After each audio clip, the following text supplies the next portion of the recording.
D'accord. Bonsoir tout le monde, ici Monsieur Cacahuète et Zou. Vous voyez, je commence à me faire vieux, je perds les cheveux, j'ai quasiment plus de cheveux. Ah, c'est la mort. Non, Zou m'a coupé les cheveux. Aujourd'hui nous sommes Ouais, aujourd'hui nous sommes vendredi 20 septembre 2024, il est 23h14. Ce soir on a regardé un DVD choisi par Zou, acheté dans un magasin cash, un Happy Cash, il y a quelques années. On était tombé un peu dessus par hasard, c'est le Tristan et Iseult. Alors on a une petite surprise dans le boîtier DVD parce que dans les Happy Cash, ils mettent du scotch là, donc contrairement à l'autre cash où on va des fois acheter des DVD, on peut pas vérifier l'état des DVD, donc c'est un peu la surprise. Et effectivement on a eu une surprise parce que il se trouvait que c'était mis dans un boîtier double DVD avec un autre film qui avait rien à voir, le film Le Cid. Alors du coup on n'a pas regardé le film Le Cid, on le regardera peut-être un jour, qui sait. Je ne sais pas si le film est bien ou pas, mais du coup ce soir on a regardé le film Tristan et Iseult. Ce qui nous a interpellé, nous, le fait qu'on ait voulu acheter le DVD, donc il devait être sans doute dans les 90 centimes, c'était surtout parce que on aime bien ce genre de film d'aventure avec un petit peu des batailles, des épées, de la romance, et aussi parce que dans les acteurs principaux, il y a James Franco. Et on a constaté il y a quelques années que beaucoup de films qu'on avait appréciés ont retrouvé l'acteur James Franco. Et donc du coup on s'est dit peut-être en plaisantant qu'on ferait la filmographie de James Franco. Bon, pour l'instant on n'achète pas spécifiquement les DVD avec James Franco, mais des fois quand on tombe dessus par hasard on se dit tiens, on va regarder si c'est intéressant ou pas. Bref, donc ça a été fait par le réalisateur de Robin des Bois, Prince des voleurs, L'amour est plus puissant que la guerre. Si le nom du film vous paraît un petit peu familier, c'était le cas également pour moi, bien que je n'avais jamais lu ni un livre, ni jamais vu le film. C'est tout simplement parce que Tristan et Iseult est issu d'une légende celte, un peu comme le roi Arthur. Oui, Robin des Bois, etc. Et puis évidemment, il y a eu beaucoup d'œuvres autour de Tristan et Iseult, et c'est un nom de duo amoureux presque aussi célèbre que Roméo et Juliette. Bref, donc de quoi parle ce film? Le film dure 120 minutes et peut-être, oui. Le film dure 120 minutes et franchement, on n'a pas vu le temps passer, on s'est pas ennuyé du tout.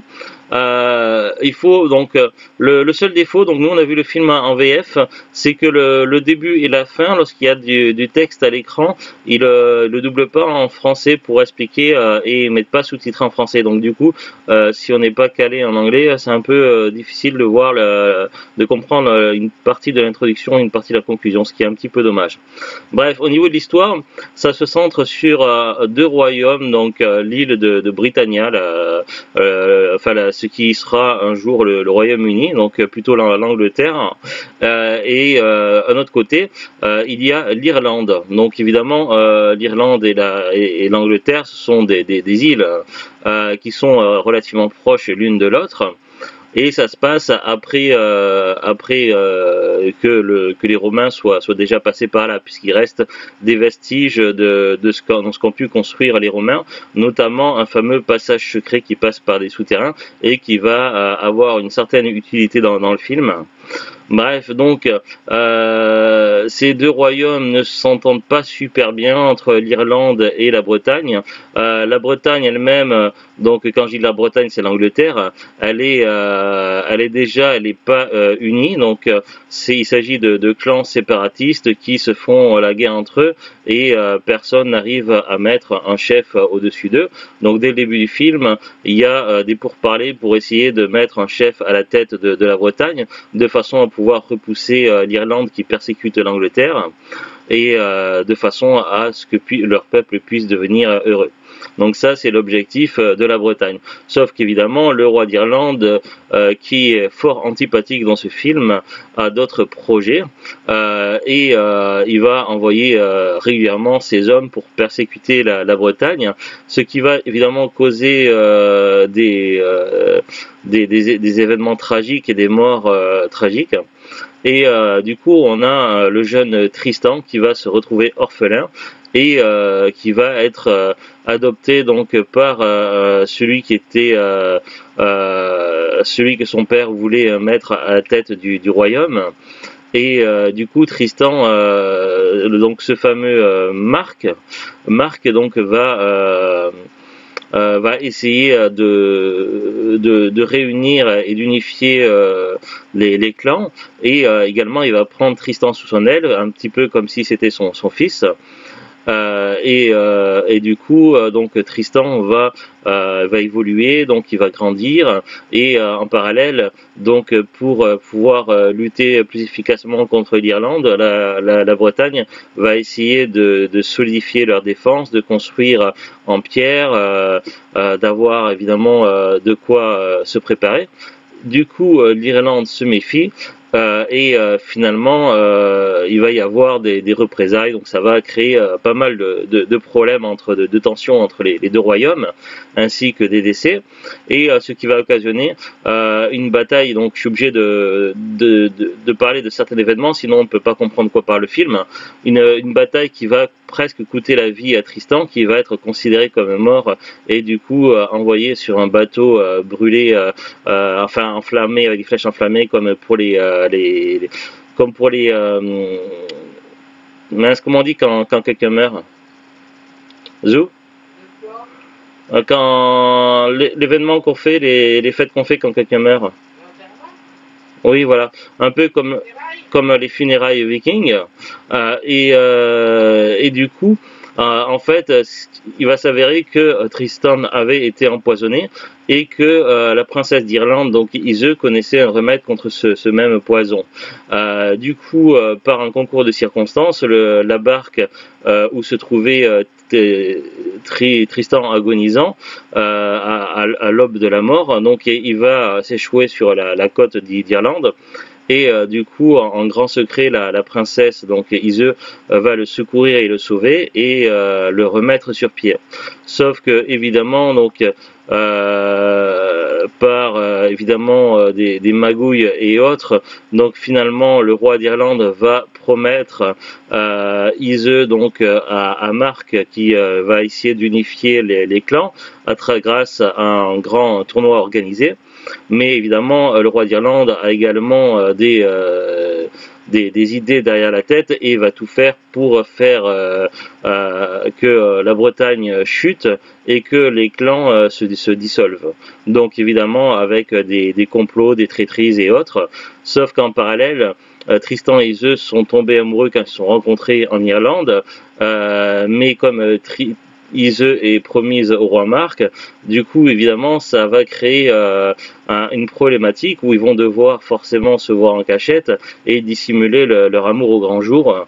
Et évidemment, sachant que Tristan voit Marc comme un père, ça pour lui c'est évidemment déchirant comme situation, et ça va créer un amour impossible, un petit peu presque comme dans une pièce shakespearienne tragique. Et évidemment donc tout ça sur un fond de guerre entre les peuples d'Irlande et de Bretagne, avec trahison, complot, bataille et autres. Donc on est sur un film qui mêle à la fois des batailles qu'on pourrait presque penser historiques, bien que c'est simplement une légende, ainsi que une romance d'amour, avec des décors plutôt très bons pour l'époque, parce que le film n'est pas tout récent, un bon casting, ma foi, un doublage français cohérent, donc pour moi il n'y a pas de défaut. J'ai presque envie de mettre le film dans mes coups de cœur, et je pense que c'est ce que je vais faire, je vais le mettre dans mes préférés, parce que j'ai vraiment bien aimé le film, et je pense que c'est un film que je pourrais revoir à l'occasion. Donc voilà, c'est difficile d'en parler, de raconter un petit peu le film sans spoiler des événements, mais voilà, je n'en dirai pas plus, mais voilà, c'est un film vraiment très intéressant. Pour ceux qui aiment un petit peu les films à la Robin des Bois, le roi Arthur et autres, ça pourrait plaire. Alors, je vais quand même lire le synopsis qui est au dos. Depuis le retrait des troupes de l'Empire romain, les seigneurs anglais sont sous la menace du roi Donnchald, souverain d'Irlande. Face à lui, Lord Mark espère unir les tribus anglaises pour enfin apporter la stabilité au grand royaume dont il rêve. Tristan a grandi à ses côtés depuis que les Irlandais ont massacré sa famille, et le jeune homme est devenu aujourd'hui son meilleur combattant. Laissé pour mort après une bataille, Tristan est recueilli et soigné secrètement par une jeune femme qui va changer le cours de son destin. La très belle Ise est la propre fille du pire ennemi de Tristan, le roi irlandais Donnchald. Malgré tout ce qui devait les séparer, les deux jeunes gens vivent une passion pure à laquelle seul le retour de Tristan en Angleterre mettra fin douloureusement. Donc voilà, Tristan et Iseult. Donc un classique, enfin une légende classique qui est adaptée assez correctement en film. Après Iseult, pas Iseult. Zou me dit qu'elle a lu le livre il y a longtemps et évidemment il n'y a pas tout dans le film, il manque des détails, des passages, des scènes. Donc évidemment c'est un peu comme beaucoup d'histoires, on peut pas tout transmettre dans un film, surtout quand le film dure 120 minutes. Le livre lui-même, il n'avait pas d'auteur. Oui. C'est sur une comment ça s'appelle? Légende. Une légende celtique. Le livre n'était peut-être pas forcément avait peut-être plus de choses que dans la légende. Oui. Alors, dans le livre, il l'appelait Iseult Blanche-Main, et il y avait une autre Iseult dans l'histoire. Moi, dans ma jeunesse, j'avais lu le roman de Renard et là, il n'y avait pas d'auteur non plus, mais ça n'a rien à voir. Et c'est plutôt des, je sais pas, des genres de contes ou des fables françaises, je crois, le roman de Renard, je sais plus. Non, c'est pas La Fontaine, le roman de Renard, rien à voir. Alors, on va voir maintenant la fiche Wikipédia du film. Tristan et Iseult, film de 2006. En anglais, Tristan and Isolde, film américano-germano-britannico-tchèque réalisé par Kevin Reynolds, sorti en 2006. Il s'agit d'une libre adaptation cinématographique de la légende celtique de Tristan et Iseult, datant de l'âge sombre de l'île de Bretagne après la chute de l'Empire romain. Fiche technique. Alors, genre aventure, romance, épique, ils disent durer 125 minutes, sorti aux États-Unis le 13 janvier 2006, en France le 5 juillet 2006. Casting, il y a James Franco, Sophia Myles, Rufus Sewell, David Patrick O'Hara, Mark Strong, Henry Cavill. Ah bon? Henry Cavill? Ouais. Je l'avais pas reconnu, tiens. Il fait quoi? Melo. Ah ouais. Ouais, il était jeune alors, Henry Cavill, à ce moment-là. En 2006, il avait 19 ans moins. Ouais. Ensuite, il y avait Bronagh Gallagher, J.B. Blanc, Ronan Viber, Lucy Russell, Graham Mullins, Léo Grégory, Richard Dillon, Hans Martin Stier, Frank Welker, Thomas Morris, Dexter Fletcher, Barbara Kodetova, Isobel Monian, Thomas Sangster, Marek Vazut, David Fisher et Winter Avzoli. Après, bon, il y a des petits paragraphes sur la production, accueil, critique. Sur Rotten Tomatoes, il récolte seulement 31% d'opinions favorables pour 121 critiques, avec une moyenne quand même de 4,88 sur 10. Sur Metacritic, une moyenne de 49 sur 100 pour 30 critiques, c'est pas énorme. En France, le film obtient une note moyenne de 3 sur 5 sur le site Allociné qui recense 2 titres de presse. Certains journalistes ont reproché au scénario du film d'avoir vidé le récit de son charme mystérieux. Contrairement à la tradition littéraire, il n'est pas question ici de filtre d'amour, mais d'amour véritable. La notion de fatalité qui fait la richesse du mythe disparaît. On se retrouve alors dans une prévisible et simplette histoire d'amour. Ah oui, c'est vrai, tellement qu'ils disent le livre, il y a un filtre d'amour. C'est pas... Dans le livre, c'est un accident. Le filtre d'amour n'était pas censé les rapprocher eux, mais le roi et Iseult, je crois. James Franco avouera plus tard regretter d'avoir tourné ce film. Le film est un échec au box-office avec 28 millions de dollars de recettes mondiales pour un budget estimé à 31 millions de dollars. Donc effectivement, ils ont perdu un peu d'argent dessus. Pourquoi il a regretté? Moi, je sais pas, je trouvais qu'au niveau de son interprétation, elle est correcte et le film était intéressant. Donc c'était peut-être pas le meilleur film, mais en termes d'adaptation, il n'y avait pas beaucoup... C'est pas du tout dans son registre. Oui, c'est pas le genre de film que fait habituellement James Franco, mais après... moi je trouve que le film est très correct et puis je sais pas s'il existe beaucoup d'adaptations de Tristan et Iseult en film, difficile à dire. Oh, si. Alors. Quand j'ai tapé Tristan et Iseult film, j'ai tombé sur plein de choses. Ah ouais? Il a fallu que je précise James Franco pour trouver le bon. Parce que moi j'ai trouvé tout de suite. Ouais, voilà. Et t'as écrit Tristan plus Iseult. Ouais, Tristan et Iseult. Et Iseult, parce que sur le film, c'est marqué plus Iseult. Ah ouais, non, moi j'ai mis Tristan et Iseult, espace film. Ah ouais. Mais par contre, si tu tombes sur la fiche de Tristan et Iseult tout court, là c'est autre chose. Parce que là, je suis sur la fiche de Tristan et Iseult. Donc c'est un mythe littéraire médiéval dont les poètes normands, auteurs des premières versions écrites, conservées de cette légende, ont situé l'action en Cornouailles, en Irlande et en Bretagne. Après, ça parle des origines du mythe, indo-européenne, celtique, romantique. Il y a beaucoup d'histoires là-dessus. Moi, ce que je veux voir, c'est les adaptations. Alors là, je suis sur littérature en 45, adaptation théâtrale, filmographie.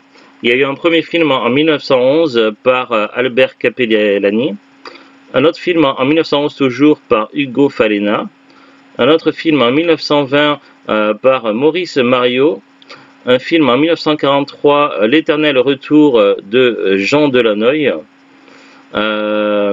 écrit par Jean Cocteau, tiens, avec Jean Marais et Madeleine Sologne. En 1972, Tristan et Iseult d'Yvan Lagrange, durée 1 heure, avec une musique du groupe Magma. En 98, Le cœur et l'épée de Fabrizio Costa. Ouais. Quoi? C'est en quelle année? En 72. Magma? Ouais. Bon, en 98, il y a aussi Quelque chose? Le cœur et l'épée de Fabrizio Costa, non traduit ni diffusé en France. En 2000, Tristan et Iseult, la légende oubliée. Mes souhaits. Série d'animation produite par Ares Film sur une idée originale de Pierre Mété, diffusée sur France Télévisions, Gulli et La Rai. En 2002, Tristan et Iseult, film d'animation de Thierry Chiel. Et en 2006, Tristan et Iseult de Kevin Reynolds. Donc c'est la dernière adaptation en film. Ouais, mais il y en a eu d'autres. Oui, oui, mais avant. En série télé, il y a dans la série britannique Merlin, Tristan incarné par Ben Daniels et Iseult incarné par Miranda Raison apparaissent dans les 2 derniers épisodes de la saison 4. Ça, c'est intéressant à savoir, ça, Ouais, tiens. mais Merlin, je sais pas où il est cette série-là. Moi, je crois qu'on peut le trouver sur Prime, mais sur les abonnements tiers. Ah, parce que j'avais vu des épisodes à la télé. Ouais, moi aussi, il faudra que je vois ça un jour. Bon, Donc, Tristan et Iseult. ouais, donc pour conclure, nous on l'avait acheté dans un cash, un Happy Cash, j'ai plus le prix en tête, mais c'était probablement dans les 90 centimes, je mets rarement plus que ça dans un cash pour un DVD d'occasion. J'ai fait des recherches sur Amazon et Rakuten. Alors évidemment, le DVD n'est plus expédié et vendu par Amazon depuis très longtemps. Sur Amazon, l'affiche de Tristan et Iseult, je ne la trouve qu'en import et à partir de 15,99 €. Quand c'est comme ça, généralement, je regarde après sur Rakuten et on a souvent des meilleurs prix. Alors là, neuf, on le trouve sur Rakuten, donc en tapant Tristan et Iseult, donc le end, quoi, qui est en haut du chiffre 1 sur le clavier d'ordinateur. Tristan et Iseult, on trouve neuf à partir de 18,80 €, ce qui est, me semble un peu excessif, et d'occasion à partir de 90 centimes, ce qui est déjà plus correct. Donc voilà, si vous cherchez le DVD, je conseille plutôt d'aller sur de l'occasion en espérant le trouver en bon état, sans rayures et en état fonctionnel. Donc voilà. Pas grand chose de plus à en dire, donc je connais pas sa réelle cote, mais c'est un DVD qui apparaît de temps en temps dans les magasins cash, et il semble pas n'avoir de réelle cote, en tout cas dans ce genre de magasin. Donc voilà, donc je pense qu'avec un peu de chance, vous le trouverez en bon état pour pas cher, et c'est un film vraiment très très sympathique à regarder, donc peut-être pas le meilleur film, mais ça reste un film très sympa. Donc voilà, sur ce, donc on vous dit à très bientôt, bonne soirée, bon week-end, et au revoir. Au revoir.